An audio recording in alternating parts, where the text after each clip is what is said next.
Hello and welcome. This is Visan Dean from Indianapolis, Indiana with the People's Program. You're on video 5 here of the article marketing and how you're going to effectively create articles. If you've come from the last video, then I want you to stick around. If you haven't come from the last video, go to the first one, find it in the related videos, or subscribe to my channel, or search through my channel, whichever one, and go to the first one and go through the progression, because you're not going to understand this unless you do that. So expand on that. The section we were talking about last time is the that one part that I was telling you about, where you take the you'll learn with and you turn those into bold statements. And I'll review that quickly for you right here. Again, you'll actually I can go to my other one here. The you'll learn section. You go here and you turn each one of these statements, or the 4 or 5 best, and you turn them into actual bold statements. And you put those in the 1 column, the 2 column, the 3 and the 4 column. And again, this is not you're not gonna have anything in here just yet, but it's gonna look like this. You're just gonna have a sentence, and then you'll have sentence, or you can have a question,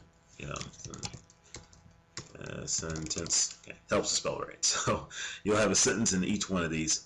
And this is what it's going to look like, and I've expanded on that written there, so it's kind of a reminder to go ahead and fill in the blanks, basically. So I'm going to go back to these slides here, and there are 3 things to remember with this. You want to keep your keywords in mind. Again, I want to keep reminding you to do that, because you can kind of get wrapped in the technique of filling in this template and all that stuff, but you want to keep your keyword in the back of your mind. In this case, the keyword was my name, Visan Dean. You always want to make sure that's all the way in your content. It's always embedded in your content. It's the first thing that Google should see is your name, and after that you're going to have your keyword, or 1 or 2 other keywords. You usually just want to have 1 or 2 keywords, because then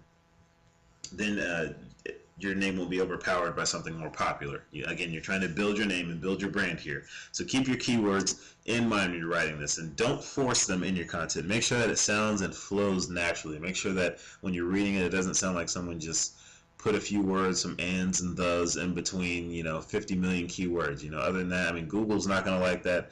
And if Google doesn't like it, then no one's going to see your content. If no one sees your content, no one's going to know who you are, no one's going to care. So you want to make sure that it sounds natural. 98% of the time, this stage is the rough draft stage, so whatever comes to mind, write it down, okay? And I'm talking about the when you elaborate part. When you elaborate on those things, expand on that. When you go through that part, you want to make sure